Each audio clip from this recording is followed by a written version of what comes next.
ಚಹಾವನ್ನು ಮಾರಿ Starbucks ambassador ಆದ್ರ? ಹೌದು ವೀಕ್ಷಕರೇ, ತಮ್ಮ ವಿಭಿನ್ನ ಶೈಲಿಯಲ್ಲಿ ಚಹಾ ಮಾರುತ್ತಾ ಸೋಷಿಯಲ್ ಮೀಡಿಯಾದಿಂದ ಸ್ಟಾರ್ ಆದಂತಹ ಡಾಲಿ ಚಾಯ್ವಾಲಾ ಅವರು ರಜನಿಕಾಂತ್ ಅವರನ್ನು ಸ್ಫೂರ್ತಿಯಾಗಿಸಿಕೊಂಡು ಎಲ್ಲೆಡೆ ವೈರಲ್ ಆದರು.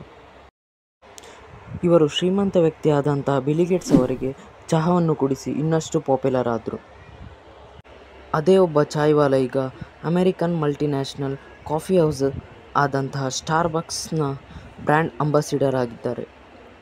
ಇದರ ಬಗ್ಗೆ ನಿಮ್ಮ ಅನಿಸಿಕೆ ಏನೆಂದು ಕಮೆಂಟ್ ಮೂಲಕ ತಿಳಿಸಿ.